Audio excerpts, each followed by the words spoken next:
देखो, हम कल बताए थे डिजाइन ऑफ बीम कैसे करना है, ठीक है। तो पूरा वो लिखवा दिए थे, समझा दिए थे सब कुछ। तो डिजाइन ऑफ बीम में हम करते क्या है, तो आपको जो है वो लोडिंग के लिए कल बताए थे कि सबसे पहले हम जो बीम होता है तो हमको क्या पता रहता है कि लोड कितना स्ट्रक्चर पे जो डिजाइन करते हैं तो हमको लोडिंग पता है। तो उस लोड के हिसाब से हम उसका क्या क्या फाइंड करते हैं, तो डायमेंशन और एरिया ऑफ स्टील। तो जो डिजाइन है उसको हम 3 प्रोसेस में खत्म करेंगे। डिजाइन ऑफ बीम कितने प्रोसेस में? 3 प्रोसेस में। पहला आप उसका चाहे तो डायमेंशन को कैलकुलेशन कर लो या फिर आप लोड कर लो, ठीक है, दोनों में से कोई एक कर सकते हो। तो पहले आप डायमेंशन उसका फाइंड आउट कर लो। डायमेंशन में कौन सा स्पेशली होगा, तो आपको लेंथ दिया हुआ रहेगा बी और डी को आपको निकालना है। ध्यान से सुनिएगा, डायमेंशन में अंदर में आपको क्या फाइंड आउट करना है, तो बी और डी को फाइंड आउट करना है, ये आपको कैलकुलेट करना है। दूसरा आपका applied bending moment and resisting moment दोनों कैलकुलेट करना है। तो अप्लाइड बेंडिंग मोमेंट कैसे कैलकुलेट करेंगे, वही डब्ल्यू एल इफेक्टिव का स्क्वायर अपॉन में 8 और रेजिस्टिंग मोमेंट का बताए हैं 0.148 एफ सी के इंटू बी डी स्क्वायर, ऐसे कर करके तो उससे आप कैलकुलेट कर लो। तीसरा स्टेप आपका है रेनफोर्समेंट का। ये जो 3 स्टेप में आपका डिजाइन खत्म हो जाएंगे। ध्यान से सुनो, 3 स्टेप आपको कौन सा, पहले में आपको डायमेंशन कैलकुलेशन है, एल इफेक्टिव वगैरह कैलकुलेट कीजिए, फिर आपका एरिया ऑफ रेनफोर्समेंट कैलकुलेट कीजिए, मतलब कि कौन सा है, हाँ, तो डायमेंशन, फिर applied bending moment and resisting moment, फिर आपका area of reinforcement calculation and detailing. ये जो है वो आपका ये टॉपिक आपको करना है, ठीक है, इतना चीज है। तो अब हम इसमें ये देखते हैं कि डायमेंशन कैलकुलेशन कैसे करेंगे। तो डायमेंशन कैलकुलेशन में पहले हम एल इफेक्टिव चलते हैं कि एल इफेक्टिव, तो कल हम बताए थे कि एल इफेक्टिव आपको कैसे कैसे कैलकुलेट करना है, बताए थे ना कि आपको एल सी प्लस में डब्ल्यू या फिर डी, ई दोनों में से जो मिनिमम रहेगा उसको आपको एल इफेक्टिव आपको अज्यूम कर लेना है। ये था आपका बताए थे, ठीक है। इसमें से कल कौन नहीं थी रे, तुम नहीं थी ना, बहुत अच्छा। अरे और एब्सेंट करो ना 4 दिन। तो ये है। अब देखिए इसके बाद जो आगे का जो देख रहे हैं आप, ये आपके काम की नहीं है, ध्यान से सुनना, ये आपको काम की नहीं है, ये जो काम का है वो यही है और ये हम आपको समझा देते हैं, बशर्ते आपको ज्यादा जरूरी नहीं पड़ेगा। देखिए अगर बीम आपका कंटिन्यूअस बीम है, कंटिन्यूअस बीम तो आपको पता है कि किस प्रकार के बीम को बोलते हैं, कंटिन्यूअस। अगर इसका आपको एल इफेक्टिव निकालना है, तो अगर यहां पर का अगर आपको एल इफेक्टिव निकालना है, ध्यान से सुनो, अगर ये सपोर्ट है आपका फिक्स सपोर्ट है, यहां पर का अगर आपको एल इफेक्टिव निकालना है तो एल इफेक्टिव क्लियर स्पान के बराबर ही होता है। ध्यान से सुनना, इधर जो होता है वो एल इफेक्टिव क्लियर स्पान के बराबर, यहां पर भी एल इफेक्टिव आपका जो है वो क्लियर स्पान के बराबर, लेकिन जो लास्ट वाला होता है वो एल इफेक्टिव जो होता है इसका सेंटर से लेकर के ये तक आपका एल इफेक्टिव कैलकुलेट होकर के आता है, जो कि आपके काम का नहीं आएगा, कहीं पर भी इसका यूज नहीं आएगा। आपके लिए जो होगा वो किसका यूज होगा, तो यही आपका सिंपली सपोर्टेड बीम का, ठीक है। आगे देखते हैं। फिर इसमें ये दिया हुआ कि अगर आपका डब्ल्यू जो देख रहे हैं ना सपोर्ट का, सुनो, डब्ल्यू ई जो तुम देख रहे हो सपोर्ट का, अगर वो एल सी बाय 12 से कम है, ये सबका डब्ल्यू, ये जो है वो कोडल प्रोविजन है, हम कुछ इसमें कंसेप्ट नहीं दे पाएंगे, ठीक है। कोडल प्रोविजन होते हैं और बहुत चीजें ऐसे रहते हैं जिसपे आपका ये बेस रहता है कितना लोड सहेगा नहीं सहेगा, उसके हिसाब से किया हुआ रहता है, ठीक है। तो एल सी अपॉन में 12 जो है वो लेस देन अगर आपका रहेंगे W, तो उस केस में आपका जैसे सिंपली सपोर्टेड बीम का रहता है ना, एल इफेक्टिव प्लस में एल सी बटे 2 जो ऊपर में लिखे हैं ए, तो इसी की तरह आपको एल इफेक्टिव निकल जाता है, ठीक है।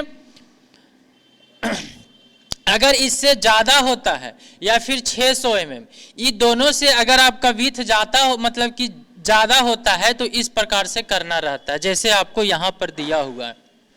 ये जो आपका जो दिया हुआ है ना कि एल इफेक्टिव ई कब आपका वैलिड होगा, ऊपर वाला डेटा, जब आपका डब्ल्यू जो होगा वो एल सी बाय 12 या फिर 600 mm, ई दोनों में से जो मैक्सिमम होगा उससे आपका विथ ऑफ सपोर्ट ई जो डब्ल्यू है वो ज्यादा होगा, ठीक है। तो ये चीजें जो है वो याद करने वाला डेटा है, ठीक है, इसमें आप कुछ नहीं कर सकते हो। फिर आपका वही हम बताएं कि जब वन इंड फिक्स्ड और दूसरा आपका कंटिन्यूअस है, देखो वन इंड फिक्स और दूसरा कंटिन्यूअस, तो एल इफेक्टिव किसके बराबर होगा, तो क्लियर स्पान के बराबर हो जाएंगे। तीसरी, one end is continuous and other is simply supported, देखो एक इंड कंटिन्यूअस है और अदर आपका सिंपली सपोर्टेड है, तो इसमें आपका क्या होगा, एल सी प्लस में d/2 या फिर आपका w/2 होगा। ये आपका ये चीजें हैं, ठीक है, एल इफेक्टिव। अगला होता है कैंटिलीवर बीम का, अगर आपको एल इफेक्टिव निकालना है तो कैंटिलीवर बीम में अगर एल इफेक्टिव यहां पर तो वही रहेंगे, लेकिन यहां पर वाला जो एल इफेक्टिव होगा एल सी प्लस में w/2 होगा, यहां पर का जो एल इफेक्टिव होगा वो एल सी के बराबर होंगे। तो जो ऐसे कोडल है कि जिसको आपको थोड़ा सा ध्यान रखना है, ज्यादा नहीं। देखिए, और आपका कैंटिलीवर बीम में डेप्थ तो वही रहेंगे, तो L effective L C plus में d/2 आपका यहाँ से। ये जो है वो मल्टी स्टोरी बिल्डिंग का होता है कि आपका सेंटर से सेंटर अगर बहुत सा बिल्डिंग है ना, तो उसके लिए आपका यूज होता है। तो ये सब आपके लिए ज्यादा जो, देखो जब ये मल्टी स्टोर बिल्डिंग रहता है तो वही आप सेंटर से सेंटर सबका ले लीजिए, तो आपका एल इफेक्टिव फाइंड आउट होकर के आ जाएंगे। ये डेटा था जो, ठीक है, आपको सिर्फ ए जो है वो ज्यादा मतलब टफ नहीं है कोई चीज। देखो ना, इसमें भी अगर तुम समझ पाओगे तो देखो, अगर आपका WLC तो पता होगा कि क्लियर स्पान है, क्लियर स्पान बाई 12 अगर करोगे तो कोई तो टर्म आपका आएगा ही वैल्यू, तो अगर वो वैल्यू से अगर आपका W ज्यादा होगा तो आपको सिंपली सपोर्टेड की तरह कर लेना है, जो आपका ऊपर में दिए हैं बस इसी की तरह आपको एल इफेक्टिव निकाल लेना। अगर इससे ज्यादा होता है, अगर इससे ज्यादा होता है तब आपका फिर ये वाला काम करेगा कि एल इफेक्टिव एल सी और ये सारा कुछ, बाकी वो कुछ नहीं है। फिर आपका कैंटिलीवर बीम में एल इफेक्टिव, मल्टी स्टोरे रहेगा तो आपका सेंटर से सेंटर ले लीजिए, आपको एल इफेक्टिव निकल जाएगा। मल्टी स्टोर बिल्डिंग क्या होता है कि जैसे में कि देखो ना, एक रूम ए रूम और फिर आपका बीच से कॉलम वगैरह ऐसे ऐसे रहते हैं, तो ये सब होते हैं, ठीक है। चलिए, अब जो मेन मुद्दा आता है वो आपका ए, आपको समझ में आया कि नहीं, वो आए चाहे नहीं आए, बात तो एक ए समझ में आ जाना चाहिए। दूसरी बातें जो है जो अब हम बताने जा रहे हैं क्रॉस सेक्शन का, ठीक है। दूसरा क्या है, क्रॉस सेक्शन, बी और डी निकालना है। एल इफेक्टिव निकालने का तो बता दिए। चलिए देखिए, अब यहाँ पर क्या होता है कि बहुत लोग कहता सर हम कितना माने नहीं माने, फेल कर जा रहा, क्या हो रहा, तो ध्यान से सुनो। आपको तो अभी समझ में नहीं आ रहा, आपको ऐसा लगे ना कि लोड बहुत ज्यादा है हमारे स्ट्रक्चर में, फेल नहीं करे, तो आप जो पहला है हम आपको बताए थे कि डेप्थ आप अज्यूम कर सकते हैं। पहला क्या बोले हम आपको, डेप्थ अज्यूम कर सकते हो, या फिर डेप्थ चाहे तो आप अज्यूम कर लो या फिर इसके हिसाब से प्रोवाइड कर दो। जैसे में कि एक हम आपको बताते हैं यहाँ पर, जैसे में कि आप समझिए कि डेप्थ अगर मान लेते हैं कि आपका जो है वो एल इफेक्टिव 3000 है, क्या है ये, एल सी जो है वो की, देखो अब यहाँ पर बार बार यही लड़कन दिमाग में आता, सर आप यहाँ पर जो है वो एल सी लिखवा दिए हैं, क्वेश्चन में एल इफेक्टिव दे देता है, तो क्या करेंगे। देखिए, ये कोई कोड का नहीं प्रोविजन है कि एकदम आपको एल सी ए लेना है। आपको अगर एग्जाम में डायरेक्ट एल इफेक्टिव दे दिया है कि एल इफेक्टिव जो है वो आपका 3500 mm है, 3500 mm है, तो आप बोलेंगे सर आप तो एलसी निकाले, अब हम इसको घटाएं, तो भाई देखो एलसी और एल इफेक्टिव में ज्यादा का चेंज नहीं होता और ये कहीं ना कहीं अप्रोक्स में लिया हुआ रहता है, तो यहाँ पर एलसी के जगह पे एल इफेक्टिव रहेगा तब भी रख दो, एलसी है तब भी रख दो, कोई दिक्कत नहीं होने वाला। क्योंकि यहां से आप कोई भी डेटा लेते हैं तो वो आपके लिए मायने नहीं, कब वो इंपॉर्टेंट बनता है, जब आप उसको डिजाइन करके वो पास हो जाता है इकोनॉमिकल तरीके से, तब वो अच्छा होता है। आप यहां से कोई भी मानिए वो फेल कर गया तो वो खत्म हो गया, तो चाहे तो डायरेक्टली अज्यूम कर सकते हो, तो इसमें कोई दिक्कत नहीं होना चाहिए कि एलसी ले रहे हैं सर कि एल इफेक्टिव ले रहे हैं, जो मन में आए सो ले लो। जो क्वेश्चन में दिया हुआ रहेगा एल इफेक्टिव दिया तो एल इफेक्टिव रख दो, एलसी है तो एलसीए रख दो, कोई दिक्कत नहीं है उससे। अब देखो 3500 है तो इसको तुम 10 से डिवाइड करोगे तो कितना आएगा, 350, तो 350 mm मेरा डेप्थ निकल गया। या फिर आपको मान है किसी का रेंज में लेकर के कि इसका निकालो तो 350, फिर 12 से डिवाइड करोगे तो समथिंग कुछ आएगा 320, 320, तो इसके बीच में लेना चाहते हो या फिर ए लेना चाहते हो, जो मन में आए ना इसके रेंज में वो अपने मन से ले लो, कोई दिक्कत नहीं है। बशर्ते है कि आगे जाकर के वो फेल नहीं करना चाहिए, फेल करेगा तो फिर से रीडिजाइन करना पड़ जाएगा आपको। फेल करने का ज़्यादा डर रहेगा तो आप पहला ही वाला लीजिए, बाकी वाला से तो कम आएगा ना। देखो ना, नीचे वाला तो वैल्यू ज़्यादा है, तो नीचे वाला फिर तो फिर करोगे तो 350 से कम ही आएगा। तो हमेशा यही वाला लेकर के चलना है, LC/10 से LC/12। तो यहाँ पर कुछ भी रहे परेशान नहीं होना। अगला प्रोसीजर होता है कि आप ले सकते हैं डिफ्लेक्शन क्राइटेरिया से भी आप, कि आपका L effective by D is equal to 7/20 होगा। तो यहाँ पर आपको L इफेक्टिव रखना पड़ जाएगा, ठीक है। तो आपको उसको पहले कैलकुलेट करना पड़ जाएगा, जो कि आपके पास D तो है ये नहीं है। तो डिफ्लेक्शन क्राइटेरिया होता है कि आपका L इफेक्टिव बाई D। देखो ये जो डिफ्लेक्शन क्राइटेरिया है वो ऑब्जेक्टिव में काम आएगा, डिजाइनिंग पर्पज से हम इसका यूज नहीं करेंगे ज़्यादा, ठीक है। अभी ये लास्ट में हम चेक करते हैं। तो ये आपको रहता है कैंटिलीवर बीम में, ध्यान से सुनो, कोई भी आपका बीम रहे तो अगर आपको डिफ्लेक्शन कितना आ रहा बीम में नहीं आ रहा तो उसका रेशियो चेक किया जाता है कि L इफेक्टिव और BD अगर आपका 7 से कम है, कब? जब वो कैंटिलीवर है तब अच्छा है। L इफेक्टिव बाई D जो है वो 20 से कम होना चाहिए सिंपली सपोर्टेड में, और 26 होना चाहिए कंटिन्यूअस बीम में। तो ये आपको डेटा जो है वो याद करने पड़ेंगे, 7, 20, 26 कैंटिलीवर, सिंपली सपोर्टेड और continuous, L effective by D, ये याद कर ले। वो भी जब 10 मीटर स्पान तक रहेंगे तब, और जब 10 मीटर से ज़्यादा हो जाएगा तो ई वैल्यू तो रहता है, लेकिन आपका 10 में L इफेक्टिव आपका मल्टीप्लाई हो जाता है, इसका जस्ट अपोजिट हो जाता है। तो ये जो डेटा है वो आप याद कर लीजिएगा, ऑब्जेक्टिव में आपसे पूछ सकता है, इसीलिए हम यहीं पर लिखवा दिए हैं। बाकी बात जो समझाना था वो तो हम कल समझा ही दिए। तो ये सब हम पॉइंट लिखवा देते हैं, क्योंकि ये जो है वो कोडल प्रोविजन है, ये आपका कोडल प्रोविजन नहीं है, इसलिए ये आपका कभी भी ऑब्जेक्टिव में नहीं पूछ सकता है। बाकी बात ऑब्जेक्टिव में ये पूछेगा, जो आपका कोड का जो दिया हुआ रहता है वो आपसे ऑब्जेक्टिव में पूछ सकता है, बाकी वो कुछ नहीं पूछ सकता है। क्योंकि ई देखो, ई जो है वो अपना अजप्शन होता है, तो इसको नहीं पूछता है कभी। तो ये आप याद कर लीजिएगा, बाकी बात फिर हम बताते हैं। ओवरऑल डेप्थ निकालना तो D+ में इफेक्टिव कवर एज्यूम करोगे, यही करोगे ना। तो ये आप एज्यूम करोगे। इफेक्टिव कवर के निकालने के लिए आपको पता होगा कि क्लियर कवर प्लस में 5 स्टीरअप समझाए थे, और प्लस में 5 मेन/2। जब हम क्वेश्चन करवाएंगे तो करवा देंगे। अरे यही बताए थे ना, देखो अगर आपको इफेक्टिव कवर है तो ये रहता है, और फिर बीच में ये स्टीरअप रहता है, उसके बाद फिर ये रहता है, तो आपका यहाँ से यहाँ रहता है, जो कि समझाए थे। तो पहले आपको क्लियर कवर रहेगा, फिर आपका स्टीरअप जो 5 रहेगा वो स्टीरअप का रहेगा, फिर उसके बाद 5 मेन का आधा कर देंगे, यही बताए थे ना हम। तो ये होता है। बाकी बात फिर अगर आपको ध्यान से सुनिए, जो हम टर्म बोल रहे हैं ये आपका जो है वो डिजाइन में प्रॉब्लम क्रिएट कर सकता है, इसलिए आप बातों को ध्यान से सुनिएगा। जो विड्थ ऑफ बीम होना चाहिए वो एक्चुअली में डेप्थ का आधा के लगभग रहता है। बार बार वहां पर फॉर्मूला नहीं रखना।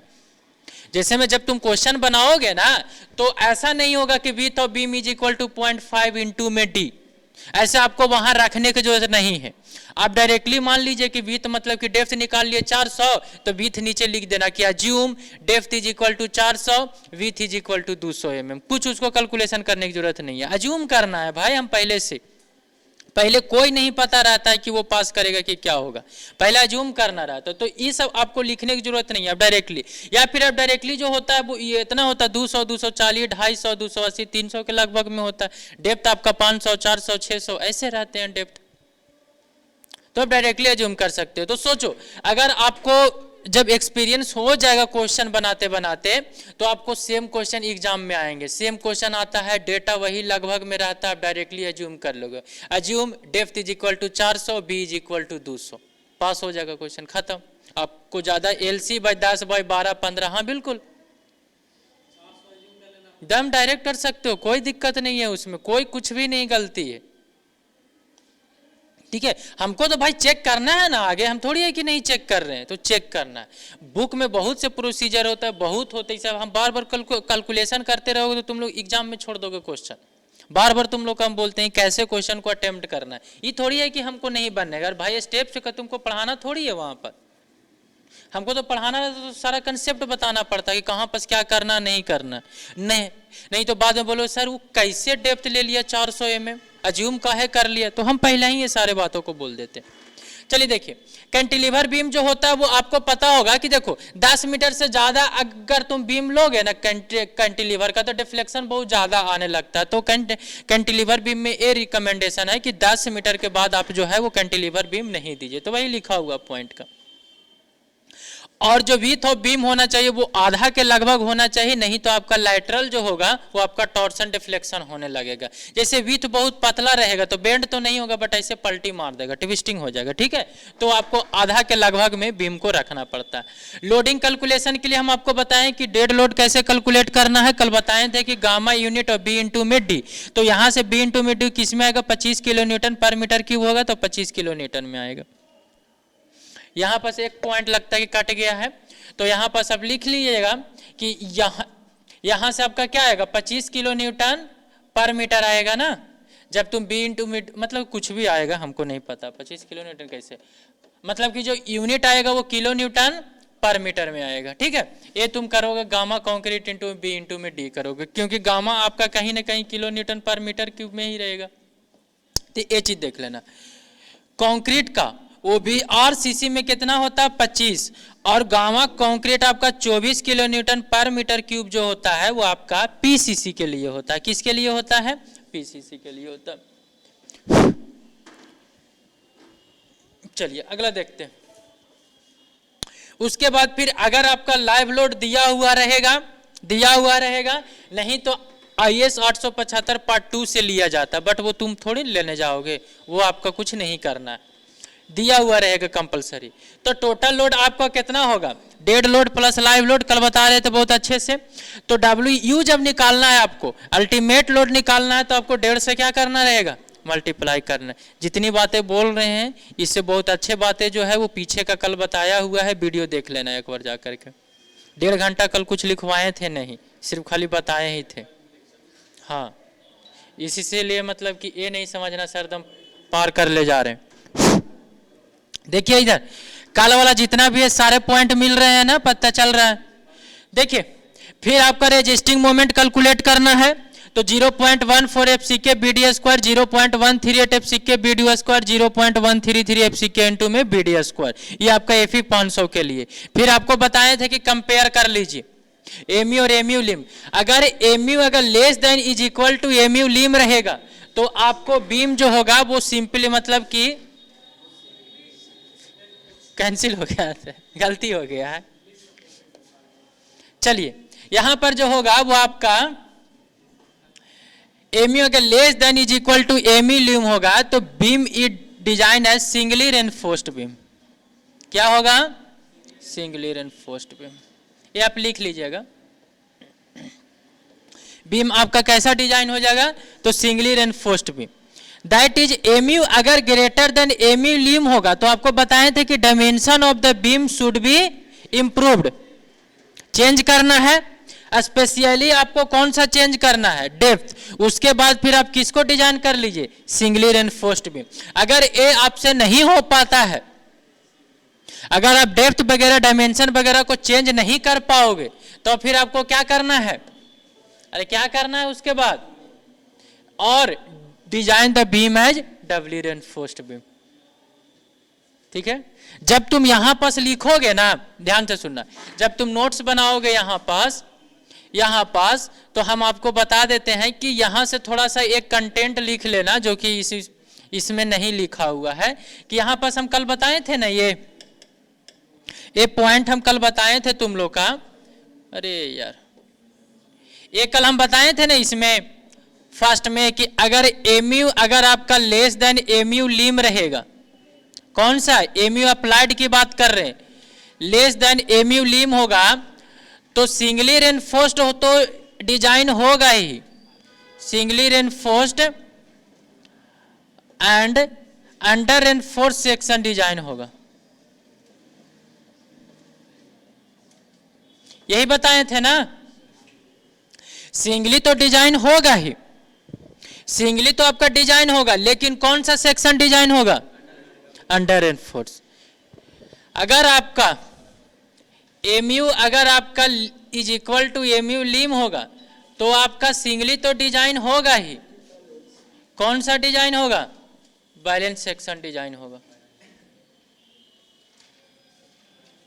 ये पॉइंट थोड़ा सा ऐड कर लेना वहां पास, और नहीं तो फिर कोई दिक्कत नहीं है। एमयू अगर आपका लिखवल तो आपको कौन सा होगा, सिंगली रेनफोर्स्ड बीम डिजाइन करेंगे। इसको सिर्फ खाली कट कर लेना, बाकी वो फिर नोट कर लेंगे, हम अभी लिखवा देंगे, ठीक है। और ऑनलाइन वाले लिख लेना तुम लोग। चलिए, तो ये चीज ये हो गया, आगे देख लेते हैं। और फिर मतलब कि अगर आपको डेप्थ चेंज करना है तो डेप्थ चेंज कीजिए, और नहीं करना है तो फिर आप क्या कर लीजिए, डब्ल्यू को डिजाइन कर लिए। समझ में आ रहा ना कि डब्ल्यू कब डिजाइन करना, सिंगली कब डिजाइन कर। देखो कौन है, फेंक के मार देंगे हम। अगला सी पॉइंट में देखिए, आपको हम बताए हैं कि एरिया को कैसे कैलकुलेट करेंगे, एरिया ऑफ स्टील। अब ये क्या प्रोसीजर लिखा हुआ पढ़ो। अभी हम सिंगली रेनफोर्स्ड बीम कब कर रहे हैं, सिंगली रेनफोर्स्ड बीम का स्टेप बता रहे हैं, ठीक है, डब्ल्यू का नहीं बता रहे। सिंगली का आपको क्या करना है, यहां से आपको फाइंड आउट कर लीजिए, कल बताए थे। अगर आपको ये नहीं करना है तो ए वाला आप याद कर सकते हो, 0.5 FCK FY 1 - √1 - 4.6 MU upon FCK BD square, इसे आप कर सकते हो, कोई दिक्कत नहीं यार। इसको फेंक के टोपिया से बाहर कर देंगे। देखो इधर, तो देखिए आप जो है वही फॉर्मूला याद करना है। ई तो आपको याद होगा ही ना, अरे तो याद ही होंगे, तो ये आप याद कर लीजिएगा। एसटी रिक्वायर्ड, फिर आपको चेक कर लेना, अरे शांति रहो, चेक करना है कि एसटी मिनिमम और आपका मैक्सिमम के बीच में होना चाहिए। अगर आपका मिनिमम वाला आएगा, मतलब कि एसटी रिक्वायर्ड जब कम आएगा तो आप वो वाला ले लेना। मिनिमम आपको बताएं 0 पर, मैक्सिमम कितना होता है तो 4%। बी इंटू में कैपिटल डी होगा, यहाँ पर स्मॉल डी होगा, याद रखिएगा। यहाँ पर बी इंटू में डी स्मॉल डी, और इसमें बी इंटू में D capital one. Number of बार निकालना तो टोटल एरिया और एरिया ऑफ 1 बार। तो 1 बार तो आप यहाँ से अज्यूम कर लीजिएगा डाया ऑफ बार, जो कि आपका वैसली बता दिए हैं कि डिजाइन आपका 12 से ज्यादा होता है, ठीक है। तो आप 15, 16, मतलब 15 नहीं 16, 18 ऐसे करके इवेन में मान लेना। तो आपको बताइए हैं कि 5 मेन जो होता है वो 12 mm से आपका ज्यादा होता है। चलिए, ये तो आपका सिंगली का बता दिए। डबली अगर आपको डिजाइन करना रहेगा तो क्या करते हैं, तो डबली के लिए आपको पहले तो MU2 निकाल लेना पड़ेगा। अरे MU1 और फिर क्या निकालना है, MU2 निकाल लेना। MU2 निकालोगे तो MU माइनस में MU लिम आ जाएगा। तो बस फिगर याद रखना है, ठीक है।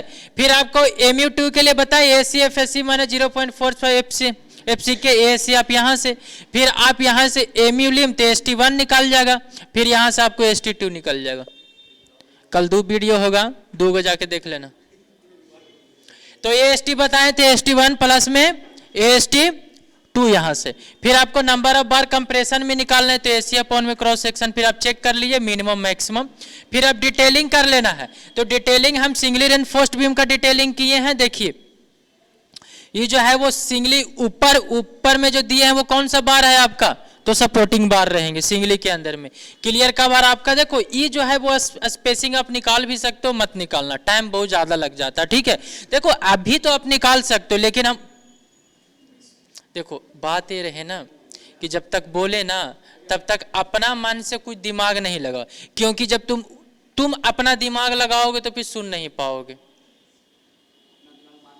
हाँ तुम, अरे भाई हम तुमको कितना 45 मिनट ही ना, 45 कहाँ, आधा घंटा तो कम से कम मेरा दिमाग से सुन लो। बाकी बात तुमको जो मन में आए करते रहना 24 घंटा। अरे शांति से कुछ भी रहे डायरेक्ट हमसे पूछोगे तो ज्यादा बेटर रहेगा, ठीक है।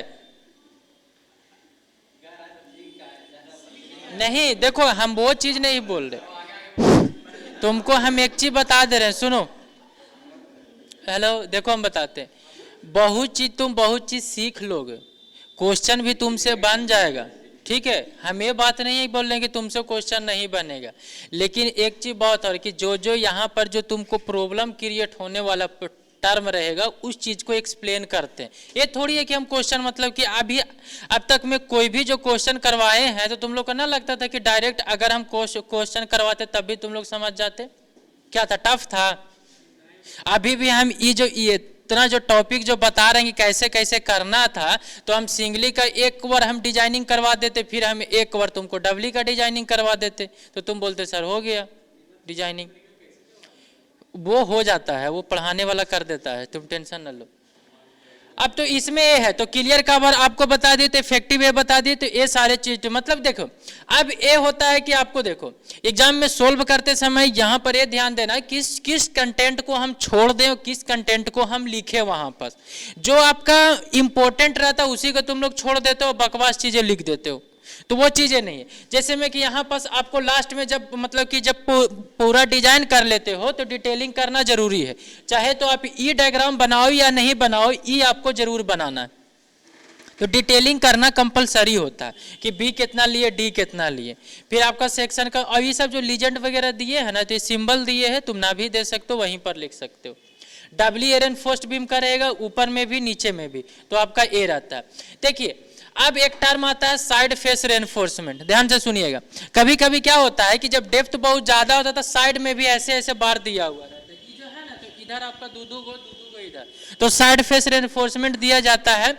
और ये जो है वो डेप्थ अगर आपका, ध्यान से सुनो, अगर आपका डेप्थ 750 mm से एक क्वेश्चन आता है कि हम कौन सा बीम को आपका मतलब कि डेप्थ ज्यादा रहेगा तो हम उस बीम को डीप बीम बोलेंगे, तो 750 mm से ज्यादा रहेंगे।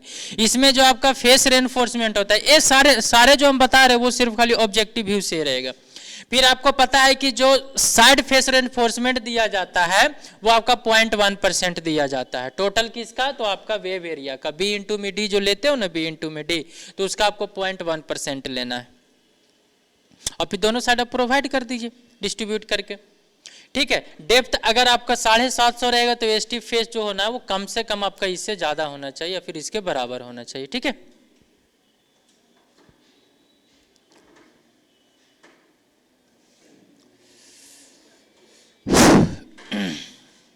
तो तुम लोग ही बकवास करता, ना समझ में आएगा तो वो तो ऑनलाइन का गलती था।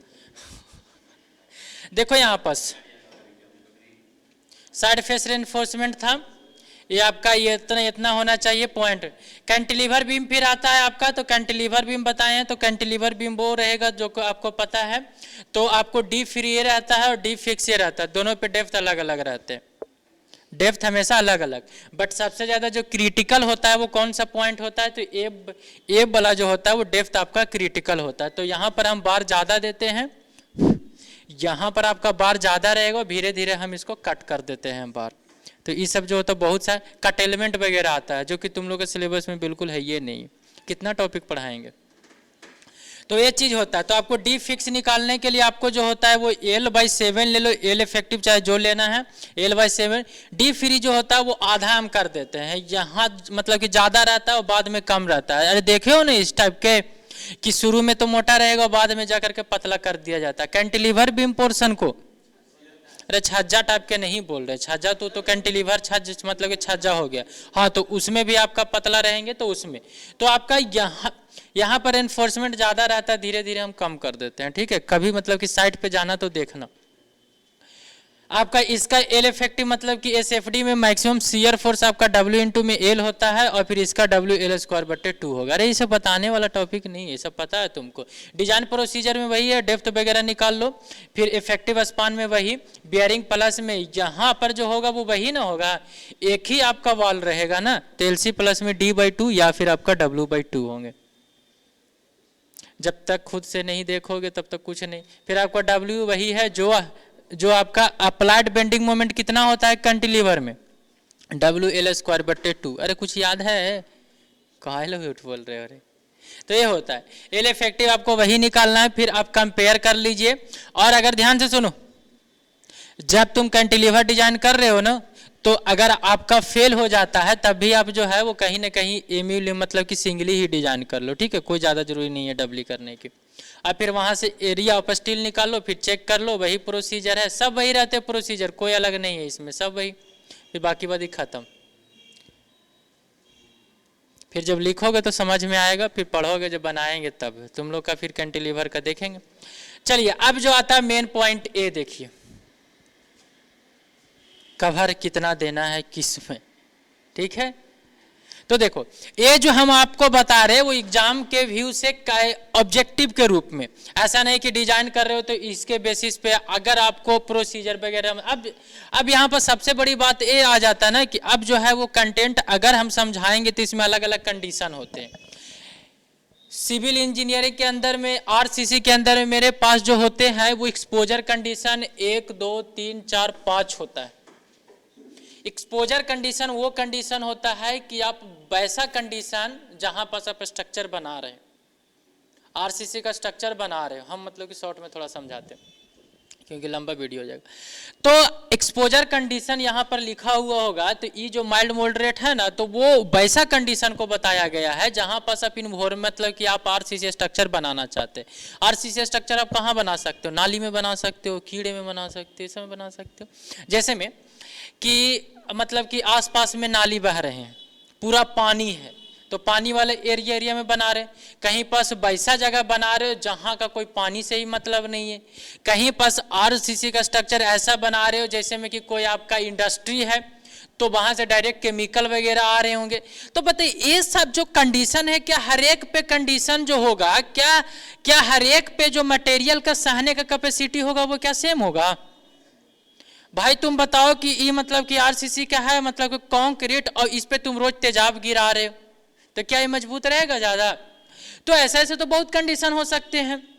तो ये सारे कंडीशन होता है। जैसे माइल्ड होता है बिल्कुल पानी से नहीं, दम ऐसा ही सुरक्षित जगह, जैसे ये है पानी उनी गिर रहा है इस पे नहीं, तो माइल्ड कंडीशन हो गए। मॉडरेट होता है कि थोड़ा मोड़ा पानी का छिड़काव हो रहे हैं। फिर आपके बाद फिर आपका आ जाता है सेवियर, जैसे में कि समुंदर वाले पानी है, ठीक है। समुंदर में भी अलग अलग होते हैं कि समुंदर का बार बार मतलब कि एक तो समुंदर में डूबा हुआ है और एक आपका बार बार छिड़काव पड़ रहा है। जिसमें छिड़काव पड़ने से क्या होता है ना कि अल्टरनेट वेटिंग और ड्राइंग होता है, तो वो बड़ी खतरनाक होता है। जैसे में किसी को हम पानी में डुबा देते तो वो ठीक है ठाक है, लेकिन हम फिर डुबाएं फिर निकाले, फिर डुबाएं फिर निकाले, तब वो बहुत खतरनाक चीजें हो जाता है। तो ये सब सेवियर कंडीशन में होता है। वेरी से मतलब कि वो सेवियर में होता है कि जब मतलब कि सब मतलब कि पानी में डूबा हुआ है, और वो भी कौन सा पानी में, तो समुंदर वाला पानी में, तब ज़्यादा खतरनाक नहीं होते। फिर वेरी सेवियर में होता है कि समुंदर वाला पानी से छिड़काव पड़ रहे हैं, फिर अल्टरनेट ड्राइंग ऐसे सब हो रहे हैं कंडीशन। फिर आपका पता चलेगा कि एक्सट्रीम कंडीशन डायरेक्टली जो होता है वो केमिकल से अटैक होता है, मेरा मतलब कि इंडस्ट्री ये सब आरसीसी का स्ट्रक्चर। तो जब कोई केमिकल से मतलब कि कोई केमिकल का फैक्ट्री है तो केमिकल तो गिरवे करेगा, तो वैसे कंडीशन में जो होता है वो आपको ज़्यादा हमें कंक्रीट वगैरह सीमेंट वगैरह देने की जरूरत पड़ता है। तो इसका अलग अलग कंडीशन, तो अलग अलग कंडीशन में अलग अलग हमको क्या देना रहता है, आपका कवर देना रहता है, कि ताकि अगर आपका कवर ज़्यादा रहेगा तो आपका स्टील ज़्यादा बचा हुआ रहेगा ना। तो आप देखिए जैसे जैसे बढ़ोगे कवर आपका बढ़ते जाएगा। अब ध्यान से रखिए कि इसको याद कैसे करना है, सबसे बड़ी तो बात ये रहता। तो देखिए आपको सिर्फ यही तो यादें करना है बस। देखो स्लैब का सबसे कम 20-25, ये जो है वो आपका मिनिमम है, मैक्सिमम की बात नहीं बोल रहे हैं, मिनिमम है ये। तो ये आप याद करेंगे 20 है, 25 है, 40 है, 50 है, तो ये आपको ये कवर है। फिर आपका 45, बट ये जो है वो सब में आपका 50, 75 आ जाता है। आपको स्लैब का पोर्शन रहे, बीम का, कॉलम का, फुटिंग। कॉलम जो होता है वो 40 से आपको कम नहीं देना है, कम होते हैं किस कंडीशन में होते हैं वो अलग होता है। फुटिंग का आपका 50 mm होता है। अब जो हम स्टार लगाए हैं ना, इस स्टार को देखना है, ये जो हम पॉइंट ये सब बता रहे हैं, इसको घर पे जा करके रट्टा मारना, ठीक है, और कोई उपाय नहीं है इसका। ये जो हम स्टार लगाए हैं तो उस स्टार में देखिएगा कि अगर आपका स्लैब में 15 mm डाया बार, हाँ, अगर आपका डाया बार 12 mm से कम आ जाता है, ठीक है, तो आप जो है वो 15 mm का ले सकते हो कवर, ठीक है। दूसरी बात, इसमें भी आपका 12 mm ही होगा, 12 mm से कम रहेगा वो आपको नहीं दिख रहा होगा, 12 mm। और जो आपका डेप्थ जो रहता है ना, जो कॉलम का डी जो रहता है वो 200 mm से कम रहता है, तो आप 25 mm ले सकते हैं यहाँ पास। तो सारे चीज़ जो है वो कोडल का ऐसा समझो ना कि ये जो हम जो तुमको लिखवाए हैं ऐसा 6 से 7 पेज आता है, सिर्फ तुमको याद ही करना है और कुछ नहीं उसमें करना रहता है, तो लास्ट में दे दिया जाता है और बिल्कुल याद करना रहता है। डेप्थ का, ई का, वो का, इसको बोलते हैं कोडल प्रोविजन डेटा, इसको याद करना पड़ता। बाकी वो कंसेप्ट तो वो है ही, बाकी वो फिर ये सब तो आपका वो बताए थे। चलिए ऐसे ही एक आप लोग से हम पॉइंट पूछ लेते हैं, इंड्योरेंस लिमिट क्या होता है? हाँ पढ़े हो, पढ़ करके देखो क्या होता है इंड्योरेंस लिमिट।